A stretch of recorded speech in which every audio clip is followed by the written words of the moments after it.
जंग का रुख करेंगे। जंग के डिस्ट्रिक्ट अस्पताल में कीमती इंजेक्शन की मुबैना खुर्द-बुर्द गुर्दे के अमराज के इंजेक्शन 1 साल कबल फर्जी मरीजों को दिए गए। साबिक MS और मुतादिद अफसरान पर इल्जाम। महकमे सेहत पंजाब ने इंक्वायरी शुरू कर दी। आपको अपडेट करें कि जंग के डिस्ट्रिक्ट अस्पताल में कीमती इंजेक्शन की मुबैना खुर्द-बुर्द गुर्दे के अमराज के इंजेक्शन 1 साल कबल मरीजों को दिए गए। साबिक MS और मुतादिद अफसरान पर इल्जाम। महकमा सेहत पंजाब ने इंक्वायरी शुरू कर दी। मज़ीद तफसीलात जानेंगे मुबशिर हसन नकवी से। जी बिल्कुल, ज़िला के सबसे बड़े सरकारी अस्पताल DHQ में 1 साल पहले हुकूमत पंजाब ने गुर्दे के अमराज के शिकार अफराद को लगाने के लिए इंजेक्शन भिजवाए थे। कीमती इंजेक्शन लाखों रुपए मालियत के थे और इस हवाले से इंकशाफ हुआ है कि DHQ अस्पताल की इंतजामिया ने ये कीमती इंजेक्शन जो है वो उनको खुर्द-बुर्द किया है। ये इंजेक्शन जो है वो OPD में फराहम किए गए, जबकि जो महकमाना पॉलिसी है उसके मुताबिक जो इंजेक्शन जो डायलिसिस वार्ड में दिए जाते हैं इसको किसी भी तौर पर OPD में इस्तेमाल नहीं किया जा सकता। उसके बावजूद साबका दौर में जो फार्मासिस्ट थे और दीगर जो मुतलका अफसरान थे उनकी मुबैना मिली भगत के बायस इन इंजेक्शन को जो है वो इनको खुर्द-बुर्द किया गया, इनका गैर कानूनी इस्तेमाल किया गया, इनको प्राइवेट अस्पतालों में मरीजों के इलाज मुआवजे के लिए दिया गया। जिसके बाद महकमा सेहत ने आला सतही इंक्वायरी कमेटी तश्कील दी। इंक्वायरी कमेटी ने इंक्वायरी का आगाज़ कर दिया। इस हवाले से CEO हेल्थ का ये कहना है कि इसमें साबका MS अभी शामिल हैं, उसके साथ साथ दीगर मुतलका अफसरान और फार्मासिस्ट भी शामिल हैं जिन्होंने इस इंजेक्शन को खुर्द-बुर्द किया था।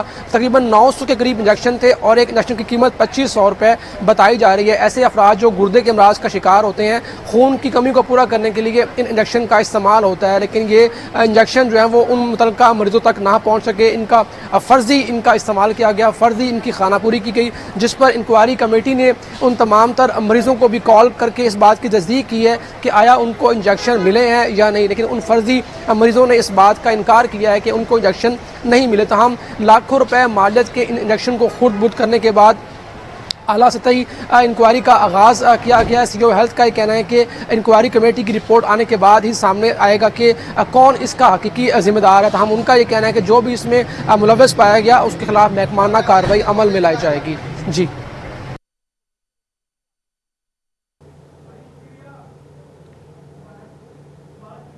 मुबशिर, आपने अपडेट किया, शुक्रिया आपका।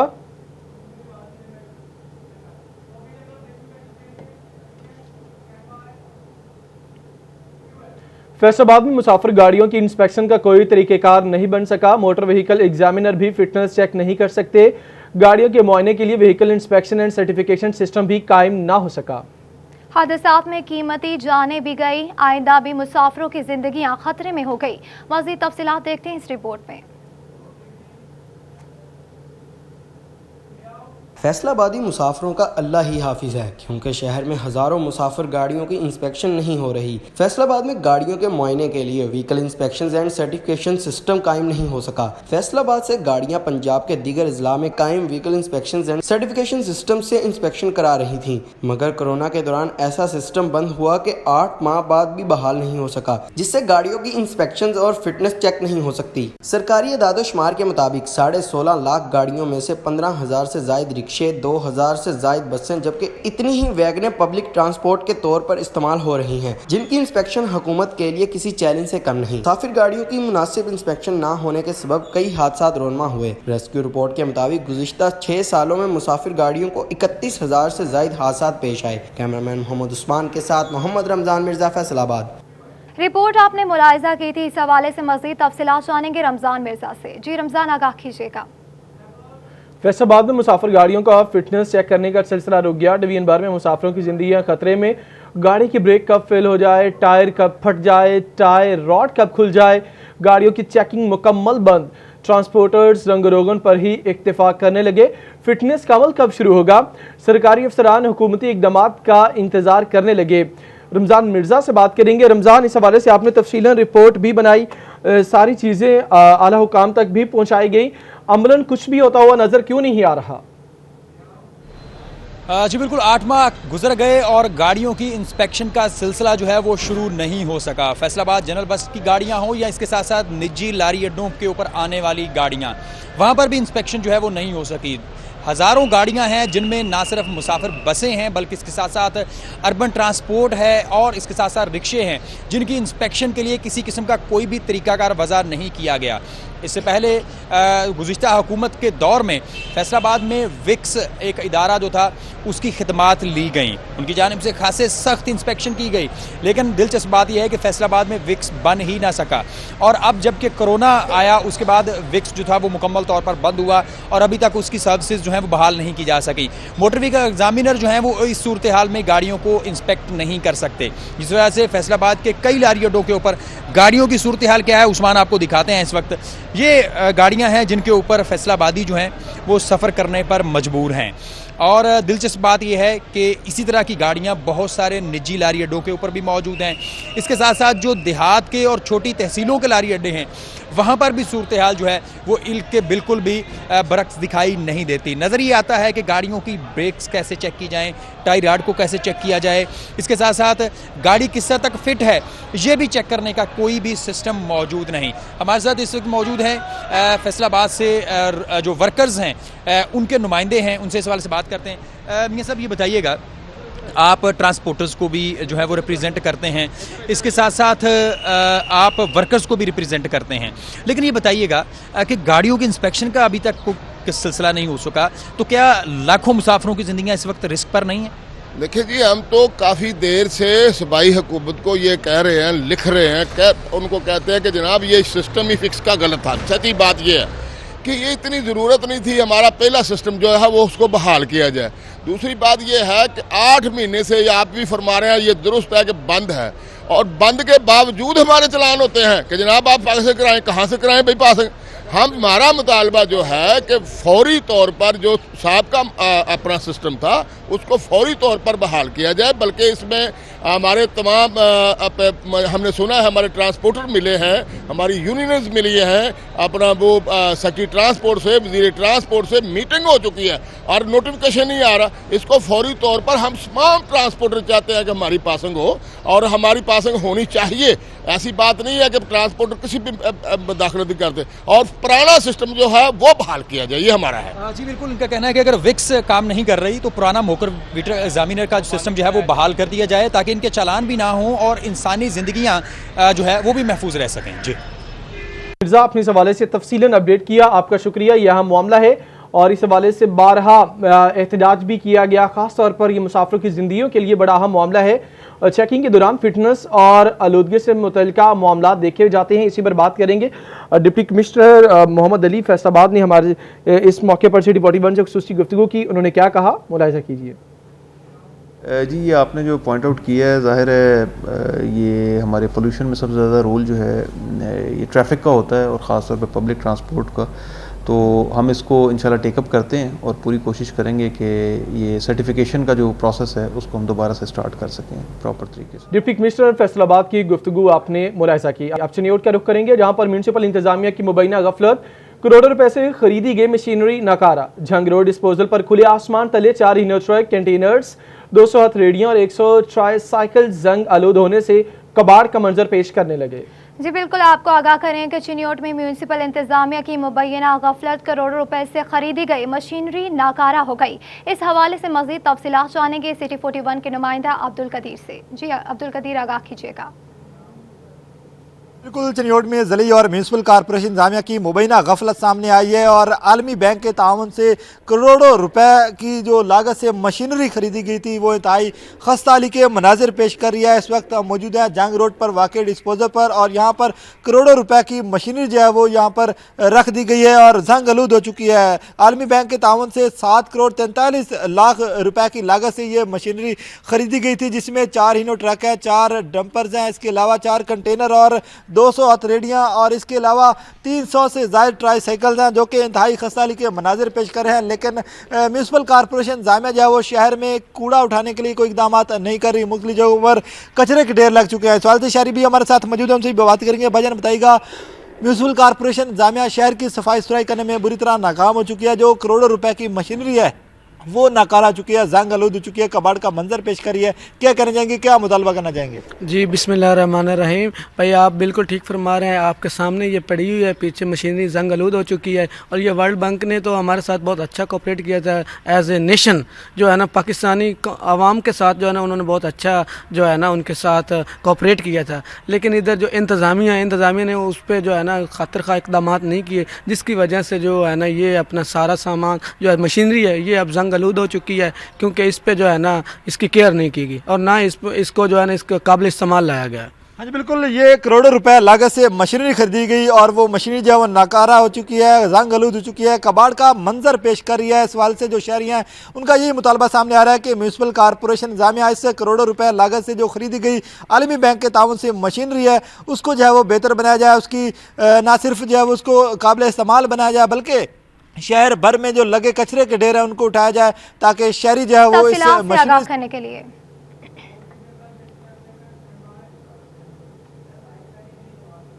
आपको अपडेट करें कि जंग में 2 दहाई कबल शुरू किया जाने वाला महकमा ज़राअत का रिवाइवल ऑफ कॉटन प्रोजेक्ट नाकामी का शिकार। पंजाब में बड़े पैदावारी इलाकों में शुमार होने वाले ज़िले में कपास काश्तकारी रकबा सिर्फ 20,000 एकड़ रह गया। शहर में जंगिंग फैक्ट्री कम होने और कम कीमत के बायस काश्तकारों ने कपास की पैदावार और कपास को पश्ते पुश्त डाल दिया। इसी पर बात करेंगे अवैस खान से।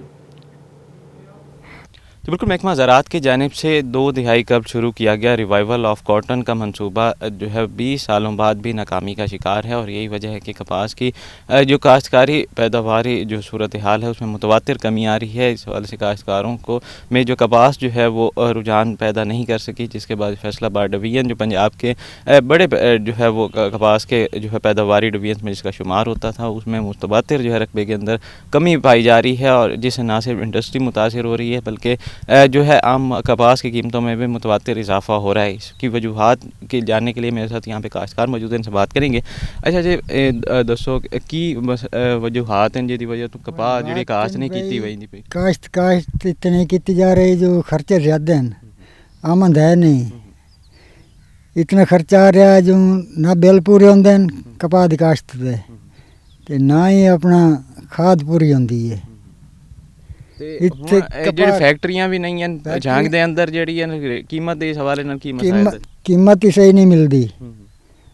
अगर दुकानदार ने लै जाओ दियो या फैक्ट्री लै जाओ, ज्यादा हो तो फैक्ट्री जावे, जो थोड़ी हो तो दुकानदार को ही जावनी। इस वजह तो ना मिलती सही कीमत तो ना ही काश्त करंदा कोई। अपडेट करने के लिए शुक्रिया आपका। फेडरल बोर्ड ऑफ रेवेन्यू की जानिब से जाली सेल्स टैक्स इनवाइसेस के कारोबार में मुलविस और रिकॉर्ड में हेरफेर करने वाले टैक्स गुजार कंपनियों के खिलाफ बड़ी कार्रवाई। 15 करोड़ रुपए से ज्यादा टैक्स चोरी के मामले पर 3 कंपनीज को ब्लैकलिस्ट कर दिया गया। मजीद तफसीलात जानेंगे उमैर अजमत से।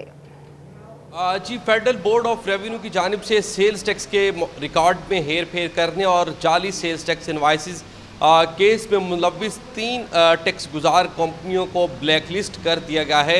तीनों कंपनियों के खिलाफ मजमूई तौर पर 15 करोड़ रुपए से ज़ायद की सेल्स टैक्स चोरी के इल्ज़ामात थे और 2018 में ये मामला सामने आया था जिस पर रीजनल टैक्स दफ्तर हुकाम की जानिब से तहकीकात की जा रही थी, जिनमें सबसे ज़्यादा अरूज टेक्सटाइल 8 करोड़ रुपए, सुबहान वीविंग फैक्ट्री के ज़ुम्मे 5 करोड़ 20 लाख रुपए और हादी ट्रेडर्स के ज़ुम्मे 2 करोड़ 11 लाख रुपए की टैक्स के मामलात में हेर फेर के इल्ज़ामात थे जिनकी तहकीकात की गई और अभी इल्ज़ाम साबित होने पर रीजनल टैक्स दफ्तर हुकाम की जानिब से इन तीनों कंपनियों को ब्लैकलिस्ट कर दिया गया है। इस हवाले से इनकी जो NTN नंबर है और सेल्स टैक्स रजिस्ट्रेशन है वो भी मनसूख कर दी गई है और इन रजिस्ट्रेशन के साथ ये कहीं पे भी कोई कारोबारी सरगर्मियाँ नहीं कर सकेंगे। FBR हुकाम के खिलाफ मुताबिक इन कंपनियों के खिलाफ मजीद तहकीकात की जा रही है। और अगर बहुत शुक्रिया तफसीलात से आगाह करने के लिए। आपको अपडेट करेंगे टोबा टैक्सिंग पासपोर्ट दफ्तर के बाहर एजेंट्स की भरमार, अमले की तरफ से एतराज़ात हों या फीस जमा करवाने का मामला, पैसे दो मसला चुटकी में हल हो जाएगा। ब्यूरो चीफ वकार घुमन अपडेट करेंगे। जी इस वक्त हम टोबा टेक सिंह के पासपोर्ट ऑफिस और नादरा ऑफिस के बाहर मौजूद हैं। यहाँ पर एजेंट्स की या जिसको उर्फ आम में टाउट कहा जाता है उनकी भरमार है और ये लोग इस वक्त हमारे साथ मौजूद हैं। इनसे बात करते हैं कि यहाँ पर क्या करते हैं, किस चीज़ के पैसे लेते हैं। आप भी यहाँ पर मौजूद हैं, आप क्या करते हैं यहाँ? हम फीस वगैरह जमा कराते हैं। इधर जो आदमी हमारे पास आते हैं ना, फीस में जमा करा दो हमारी, उनसे 100 रुपये लेते हैं सिर्फ हम, तीसरे फार्म के 70 रुपये जमा कराने के बैंक में। अच्छा, जो लोग कहते हैं कि आप लोग अंदर से अगर कोई एतराज़ लगता है आप लोग उस एतराज़ को फौरी हल करवा देते हैं, उसके अलग पैसे हम लेते हैं। अंदर वाला अमला मुलवस बताते हैं आदमी को कि अपने डॉक्यूमेंट घर से लेके आओ, तरीक बदाश से संत, वो अपना काम करवा लो आके। पहले हम इस बंदे को ऐसे ही गाइड करते हैं, नो टेंशन। अच्छा, आप भी इधर ही होते हैं? ये भाई मेरे पास आया पासपोर्ट बनाने, हमने इससे लिया 3030 रुपये नॉर्मल पासपोर्ट, 20 दिन बाद मिला है। इधर कोई एजेंटी वाला काम नहीं आया, कोई हम पैसा नहीं लेते। एक पासपोर्ट का 1000 से 1500 रुपया लेते हैं लोग। सादा लोग आते हैं, उनको पता नहीं होता, आप लोग उनको इधर उधर की बातें सुना के इतने पैसे नहीं, अगर जो कोई अपनी खुशी में पैसे देता ना, हमें 200-300 हम वो लेते हैं। अब थोड़ी देर पहले कस्टमर इधर आया, उसने बोला 100 रुपये लगेगा। वो कह रहा किस चीज़ का पैसे? ये भाई पासपोर्ट में लेकर गया, इससे हमने लिया 3030 रुपये, 100 रुपये इसने हमें दिया, अपनी खुशी से हमने इसका काम करवा दिया। आपको अंदर वाला अमला नहीं रोकता कि यहाँ बाहर आपका काम कोई नहीं, हम इधर मुंशी वाला साहब है हमारा, 200-300 कमाते हैं और घर चले जाते हैं, नो टेंशन। यहाँ पे मुख्तलिफ चीज़ें हैं कि अगर आप फ़ीस नहीं जमा करवा सकते तो ये आपकी फ़ीस जमा करवाएंगे, उसके पैसे लेंगे।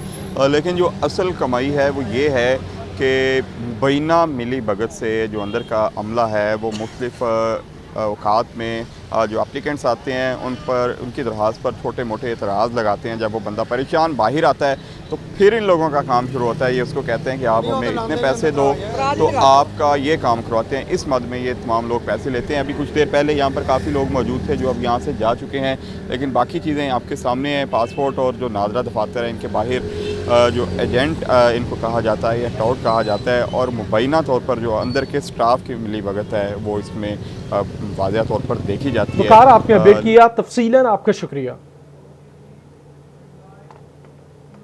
महकमे तालीम के अफसरान ने आपसी इख्तलाफात में असातिज़ा को घसीटना शुरू कर दिया। डिप्टी डीओ एजुकेशन जड़ावाला ने असिस्टेंट एजुकेशन ऑफिसर को बाईपास करके डायरेक्ट स्कूल सरबराहान से राबते करना शुरू कर दिए। इसी पर मजीद बात करेंगे, हमारे साथ हमारे नुमाइंदे मौजूद हैं जहांगीर अशरफ, उनसे बात करेंगे। जी जहांगीर, अपडेट कीजिए। जी, महकमा तालीम फैसलाबाद के अफसरान ने आपस की रंजिश और इख्तलाफात में असातिज़ा को घसीटना शुरू कर दिया है। इस हवाले से जड़ावाला में एक टीचर का वीडियो बयान सामने आया है जिसमें उनकी तरफ से ये शिकायत की गई है आला हुकाम से कि डिप्टी डीओ जड़ावाला अतर कामरान की तरफ से उनको हरासा किया जाता है, उनको बदजुबानी की जाती है, उनके साथ गैर अखलाकी रवैया जो है वो अपनाया जाता है, सिर्फ इसलिए कि डिप्टी डीओ की असिस्टेंट एजुकेशन ऑफिसर जो हैं उनके साथ नहीं बनती और वो बाईपास कर के डायरेक्ट स्कूल सरबराहान से राब्ते में है। और सरबराहान को उनकी तरफ से ये गाइडलाइन दी गई कि वो अपने स्कूल में असिस्टेंट एजुकेशन ऑफिसर का दाखिला बंद करें। वीडियो बयान में जाहिद जावेद नामी जो इंचार्ज हैं government primary school number 3 Jaranwala के, उनकी तरफ से ये इल्ज़ाम आयद किया गया है डिप्टी डीओ अतर कामरान पर कि वो मना करते हैं तमाम हेड्स को कि वो असिस्टेंट एजुकेशन ऑफिसर मोहम्मद रफ़ीक को अपने स्कूल में दाखिले से मना करें और उनके हवाले से जो भी मालूमात हैं वो उनको अपडेट ना करें, ताकि जो अपनी रिपोर्ट है उसमें वो एईओ को साबित कर सके कि वो अपने काम में नेगलेंस का मुजाहरा कर रहे हैं। इस हवाले से एईओ रफ़ीक की तरफ से भी शिकायत की गई है पीएम पोर्टल पर, जिसमें कहा गया है कि डिप्टी डीओ की तरफ से उनको नज़रअंदाज किया जा रहा है। जो ऑफिशियल ग्रुप था उसमें से उनको रिमूव कर दिया गया है और इसके साथ साथ तमाम हेड्स को मना किया गया है कि उनको कोई भी महकमाना डाक जो है वो ना फराहम की जाए। इस हवाले से असातिज़ा तंजीमों की तरफ से, पंजाब एजुकेटर्स एसोसिएशन की तरफ से, सीनियर स्टाफ एसोसिएशन की तरफ से तहफ़्फ़ुज़ात का इजहार किया गया है और अफसरान से ये मुतालबा किया गया है कि असातिज़ा के साथ गैर अखलाकी लैंग्वेज जो है उसका इस्तेमाल जो है उसको रोका जाए और असातिज़ा की इज़्ज़त और एहतराम जो है उसको मलहूज़ खातर रखा जाए और अफसरान जो है अपनी आपसी लड़ाइयों में असातिज़ा को घसीटना बंद करें, क्योंकि इस मामले में डिप्टी डीओ जड़ावाला अतर कामरान की तरफ से एईओ को स्कूल्स में दाखिला बंद करने के हवाले से तमाम जो वहाँ के मरकज़ के हेड्स हैं उनको हरासा किया जाता है, उनको थ्रेट किया जाता है। और जाहिद जावेद की तरफ से जो वीडियो जहांगीर आपने अपडेट किया इस सारे मामले से मुतालिक, आपका शुक्रिया। ये अहम मामला है, इस सारी सूरत हाल पर है टीचर जड़ावाला का क्या मौक़िफ़ है वो आपको सुनाते हैं, उसके बाद फिर डीडीओ एजुकेशन अतर कामरान का क्या मौक़िफ़ है वो भी आपको सुनवाएंगे। मैं government MC primary school number 3 में 17/9/84 से बतौर PST तैनात हूँ।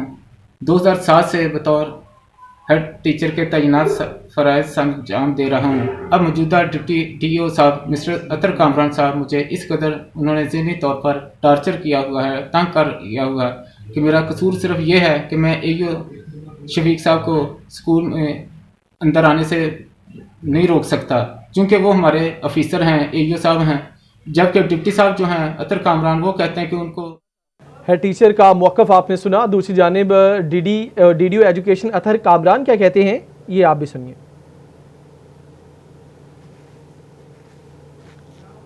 ये इशू जो आजकल हाईलाइट हुआ है, इससे ये प्लांटेड स्टोरी है। इसमें एक्चुअली ये है कि AEOs जो हैं उसको मैंने सरेंडर किया था, उसने ये अपने तौर पे एक हेड टीचर को तैयार करके ये क्लिप बनवा के जो वायरल किया हुआ है। एक्चुअली मैं नवंबर 2019 से इधर तैनात हूँ बतौर डिप्टी DO। अभी 1 साल का अरसा नहीं हुआ और मैंने आके जड़ावाला के स्कूलों की ये हालत बदली है और बहुत अच्छा काम किया है, जिससे मेरे डिपार्टमेंट वाले हायर ऑफिस जो हैं बड़े खुश हैं। और मैंने डिपार्टमेंट के इंस्ट्रक्शन को ही इम्प्लीमेंट करवाने के लिए इनको कहता हूँ, कभी कोई ज़ाती काम नहीं लिया, ना इससे कोई ऐसा है कि मैं अपने टीचर के बारे में ऐसी कोई बात कर सकता।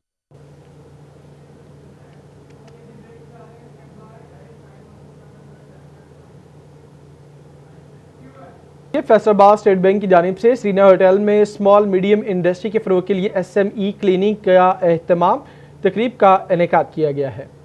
स्कीम उसके अंडर एक डिज़ाइन की, इसमें हम वही लोन्स दे रहे हैं जो इनिशियली 1 लाख से 15 लाख तक थी, and recently its amount has been enhanced to 5 million and rate again is 5% जो स्टेट बैंक ने दिया है हमें। इसमें हम पर्सनल गारंटी के अगेंस्ट ये लोन ऑफ़र करें, और एक तो जो प्रेफरेबली हम जो स्मॉल साइज़ के बिजनेसेस हैं स्पेशली 1.5 मिलियन तक के, उस पे तो हम बोरर हर सेल्फ की गारंटी एक्सेप्ट कर लेते हैं, लेकिन जहाँ पे ये अमाउंट एनहांस कर रही है इट्स मोर देन 1 मिलियन, तो वहाँ हमारी कोशिश ये होती है कि third party personal guarantee offer कर ले, यानी बोरर हमें ऑफ़र करे। 5 इयर्स का मैक्सिमम टेनर है इसमें, और 6 मंथ्स मैक्सिमम हम ग्रेस पीरियड ऑफ़र कर रहे हैं। नेक्स्ट कर दीजिए। ये हमारी एक और प्रोडक्ट है, बैंक की अपनी बिज़नेस विमेन लोन्स हैं, और ये भी पर्सनल गारंटी के अगेंस्ट हम ऑफ़र करते हैं ख़वातीन को, और ये काफ़ी पुरानी है। ये हम टर्म लोन भी दे रहे होते हैं इसमें, और वर्किंग कैपिटल भी दे रहे हैं। इसमें एज लिमिट जो है अप टू 55 इयर्स है, and all females having the entrepreneurial skills can avail this loan from us। और इसमें हमारा रेट बैंक का इंटरनल है, काइबर से टैग्ड है, और इसमें प्राइवेट लिमिटेड कंपनीज भी जो हैं जो 3 इयर्स तक का एक्सपीरियंस रखती हैं बिज़नेस, वो भी इसमें एलिजिबल हैं for more loan more than 500,000। Next कर दीजिए। SBP इंसेंटिव स्कीम्स भी जो अकबर साहब ने भी अभी डिटेल में की, जिसमें एक्सपोर्ट फाइनेंस स्कीम है, refinance facility for modernization of SMEs है, financing facilities of storage of agriculture product, financing power plants using renewable energies and LTF for plant and machinery. ये तमाम इतना ही।